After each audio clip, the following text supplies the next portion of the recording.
Good morning, students of class 5. I am going to teach you maths, chapter 3, exercise 3.5. Last day exercise 3.4 हुआ था. आज हम लोग exercise 3.5 देखेंगे. आप लोग अपने बुक के पेज नंबर 44 को देखें. इस चैप्टर में हम लोग एक्चुअल प्रोडक्ट एंड कोसेंट और साथ ही साथ एस्टिमेटेड प्रोडक्ट एंड कोसेंट निकालना सीखेंगे. एक्सरसाइज 3.5 क्वेश्चन नंबर 1 का ए 325 इंटू 62. इसका प्रोडक्ट हमको मालूम करना है, एक्चुअल प्रोडक्ट भी और एस्टिमेटेड प्रोडक्ट भी. एक्चुअल प्रोडक्ट जिस तरह से आप लोग मल्टीप्लिकेशन करते हैं वही काम करना है. 325 इंटू 62 पहले 2 से मल्टीप्लाई करते हैं पहले लाइन में, दूसरे लाइन में 6 से करते हैं.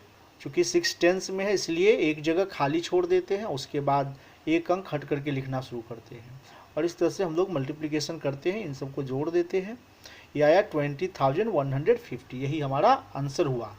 एक्चुअल प्रोडक्ट, ये हुआ एक्चुअल प्रोडक्ट. अब देखिए एस्टिमेटेड प्रोडक्ट कैसे निकाला जाता है. तो 325 को हम 300 लिख सकते हैं. क्यों? यदि ये 50 से ज़्यादा रहता, 25 की जगह पे 50 रहता या 50 से ज़्यादा रहता तो हम इसको 400 लिखते, लेकिन ये 50 से कम है तो इसको हमने 300 लिखा. साथ ही साथ ये 62 है, चूँकि 50 से ज़्यादा है इसलिए हमने इसको 100 लिखा. तो इस तरह से सबसे पहले एस्टिमेशन करते हैं, राउंड ऑफ करते हैं और इसके बाद इन दोनों को मल्टीप्लिकेशन करते हैं. क्योंकि ये 0 है, 2 0 है इसलिए 2 लाइन जो है 0 0 केवल है. तीसरे अंक जो है 1 है, तो 1 से जब मल्टीप्लाई किए तो ये तीसरे अंक से लिखना शुरू किए हैं, तीसरे पोजीशन से, और इस तरह से ये 300 लिखाया और उसके बाद इन सबको जोड़ दिए हैं 30,000.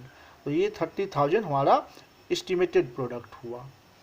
तो इसी तरह से आप लोगों को एक्चुअल प्रोडक्ट और एस्टिमेटेड प्रोडक्ट निकालना है. इसी प्रकार से क्वेश्चन नंबर बी देखिए, 603 इंटू 275. इन दोनों का भी एक्चुअल प्रोडक्ट हम लोग निकालेंगे. इस प्रकार से मल्टीप्लाई करेंगे जैसे आप लोग करते आए हैं बच्चे से, मल्टीप्लिकेशन करेंगे और ये एक्चुअल प्रोडक्ट आएगा. ये हमारा आंसर होगा एक्चुअल प्रोडक्ट का.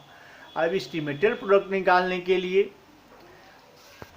हम क्या करते हैं, 603 को राउंड ऑफ करते हैं 600 में. चूँकि यहाँ पे 3 है, 03 है, 50 से कम है इसलिए 600 कर देते हैं. यहाँ 275 है, 50 से ज़्यादा है ये 75, इसलिए ये 100 को एक अंक बढ़ा देते हैं यानी 300 कर देते हैं. अब हम 600 और 300 में मल्टीप्लाई करते हैं तो आंसर हमारा आता है 18,000. यही हमारा एस्टिमेटेड प्रोडक्ट हुआ. तो ये हमारा आंसर हुआ. Question number 2, find the actual and estimated quotient. यहाँ पे कोसेंट निकालना है यानी डिवाइड करना है, एक्चुअल भी और एस्टिमेटेड भी. देखिए क्वेश्चन नंबर 8 सेकंड का ए 2688 डिवाइड 32. तो सबसे पहले हम एक्चुअल डिवीजन हम लोगों ने किया है, हमने किया है 32 से 2688 को डिवाइड किया है. तो ये कोसेंट हमारा आया 84. ये 84 हमारा आंसर हुआ एक्चुअल कोसेंट. जब हमको एस्टिमेटेड कोसेंट लाना होता है तो क्या करते हैं, देखिए 2688 को राउंड ऑफ हमने किया 2700 में. क्यों? क्योंकि 88 जो है 50 से ज़्यादा है इसलिए 100 जो है एक बढ़ गया, 27 हो गया. 26 की जगह पे 27 हो गया. ये 32 चूँकि इसको 10 में हमने राउंड ऑफ किया है और चूँकि 1 2 है इसलिए ये 0 हो गया और ये बन गया 30. यदि यहाँ पे 5 रहता या 5 से ज़्यादा रहता ये 3 जो है 4 बन जाता. तो ये 30 बन गया, 32 30 बन गया. अब हम 2700 को 30 से डिवाइड करते हैं, आंसर आता है 90. तो ये 90 हमारा एस्टिमेटेड सम हो गया. तो इस प्रकार से हम लोग एक्चुअल क्वोशेंट और एस्टिमेटेड क्वोशेंट निकालना सीखते हैं, करते हैं। अब देखिए क्वेश्चन नंबर 3 से 8 तक वर्ड प्रॉब्लम है। इसको आप लोग को पढ़ना है, ध्यान से समझना है और देखना है कि क्या करना है। मल्टीप्लाई करना है तो मल्टीप्लाई करेंगे, डिवाइड करने की जरूरत है तो डिवाइड करेंगे। देखिए question number 4, 17 students contributed ₹18,785 towards a child welfare program. Find the estimated share of each student. 17 students मिल करके किसी चाइल्ड वेलफेयर प्रोग्राम में 18,785 रुपये चंदा देते हैं कुल मिला करके। तो 17 स्टूडेंट जो है मिल करके इतना चंदा देते हैं, तो एक स्टूडेंट का एस्टिमेटेड मतलब अनुमानित कितना हिस्सा होगा, कितना चंदा होगा, ये बताइए। तो देखिए क्या किए हम लोग, 18,785 को एस्टिमेट किए हैं हम 19,000 में। क्यों? 18 के बाद ये 785 500 से ज़्यादा है, तो हम इसको क्या किए 1000 बढ़ा दिए 19,000। 17 स्टूडेंट्स को, चूँकि ये 15 से ज़्यादा है, 15 से कम होता तो 10 मान लेते, क्योंकि 15 से ज़्यादा है इसलिए इसको हम 20 राउंड ऑफ कर लिए 20। अब 19,000 को 20 से हमने डिवाइड किया। Estimated share of each student, एक स्टूडेंट का कम होगा, कम लाने के लिए डिवाइड करना होता है, तो हमने यहाँ डिवाइड करने का काम किया है। 19,000 डिवाइड 20, तो आंसर कितना आया? देखिए यहाँ रफ हमने किया है, 19,000 को 20 से डिवाइड किया, आया क्वेश्चन 950। तो ये ₹950 हमारा आंसर हुआ। हर बच्चे का कंट्रीब्यूशन यही होगा।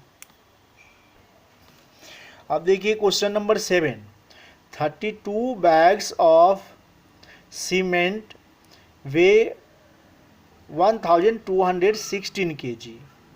Estimate the weight of 8 bags of cement. Cement का थैली है, 32 थैली का टोटल वेट 1216 kg है। तो ऐसा ही 8 बैग, 8 थैली सीमेंट का कितना टोटल वजन होगा, ये पता कीजिए। तो सबसे पहले तो एक थैली का हम लोग पता करेंगे, एक थैली का कितना होगा जो पता करेंगे। देखिए टोटल वेट कितना है 1216 kg। इसको एस्टिमेट में हमने कर दिया है, एस्टिमेट वैल्यू, एस्टिमेट वेट निकालने का रहा, एक्चुअल वेट नहीं। तो सबसे पहले हम इसको एस्टिमेट कर दिए हैं 1216, चूँकि ये 50 से कम है, इसी कारण से इसको हम 00 कर दिए, 1200 में राउंड ऑफ कर दिए। और ये 32 है, इसका वंश जो है 2 है, 5 या 5 से कम है, इसलिए हमने क्या किया है, इसको 0 कर दिया है, यानी 30 में राउंड ऑफ कर दिए, 32 को 30 कर दिए। तो एक बैग का एस्टिमेट वेट कितना हो जाएगा, कम होगा, कम के लिए डिवीजन करना होता है, तो 1200 को हमने 30 से डिवाइड करने का काम किया। तो डिवाइड करने का काम किया, देखिए रफ में हमने किया है, 1200 को 30 से डिवाइड किए, 40 आया।